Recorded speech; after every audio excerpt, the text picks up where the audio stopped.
Alguém que foi preso, que responde a 18 processos, ele foi preso 18 vezes, eu presumo que ele responde a 18 processos. É correto, e aí eu vou te apontar, de que ele venha para a audiência de custódia, que tem esse objetivo, aí você pegou e aproveitou. Não, peraí, já está perante o juiz, o promotor de justiça, o advogado dele, você não vai examinar se ele tem ou não tem o direito de ser solto ou se a prisão em flagrante deve ser convertida em preventiva, aí você aproveitou. Você aproveitou, me permita para as pessoas entenderem a fome com vontade de comer. Não, então vamos analisar a legalidade da prisão e a conveniência ou não dela, porque regra geral não se mantém. Aí você faz essa análise também. Então, no meu entender... Desculpa, mas não. 18 vezes precisa chegar... Não, é aí que eu vou chegar. Nesse caso concreto de 18 vezes, com todo respeito aqui, não estou falando, até porque eu tenho limitações para comentar, quando chega alguém para mim, audiência custódia, com 27 anos, e eu trabalho já há 10 anos com custódia, todos os juízes de direito estão mais ou menos há 10 anos, claro que demorou um pouquinho o outro tribunal, mas tem novidades que eu vou lhe apresentar. É óbvio que não precisa 18 vezes.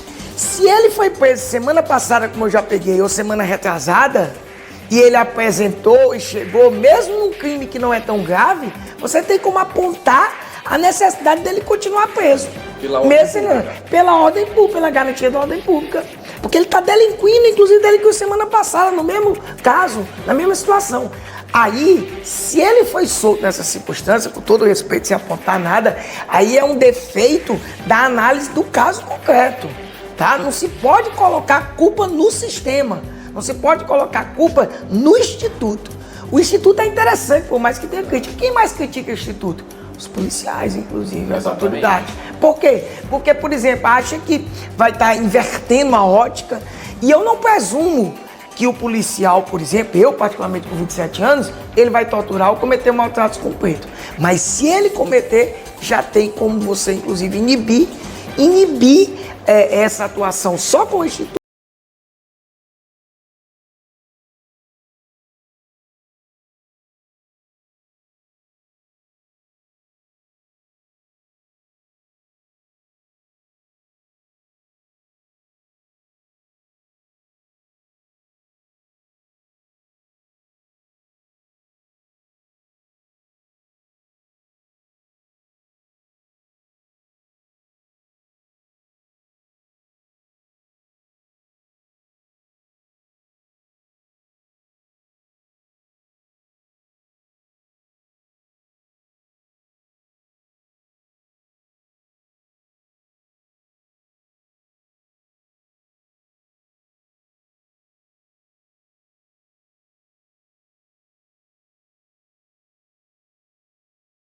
Até porque, além de juiz de direito, estudioso, inclusive tem um livro sobre prisão e soltura, eu acho que você nem sabia, quando você me contou, mas eu tenho um livro de quase 700 páginas, com outro colega, inclusive um grande amigo, Dr. Pedro Rodrigues Calda Neto, onde não havia audiência de custódia e eu já tratava dessa visão, essa visão de ser apresentado ao juiz, ou seja, muito antes do próprio Instituto. Esse livro, eu cheguei na 3ª edição com ele.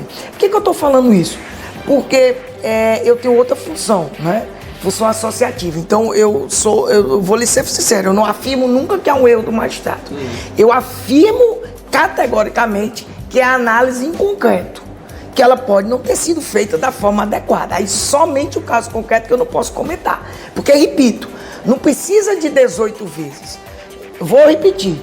Se me for apresentado numa audiência de custódia alguém que acabou de ser solto, tá? Eu estou dizendo uma análise minha, também não posso prejudicar. Dificilmente eu vá dar uma nova chance para ele se não tiver algo bem concreto.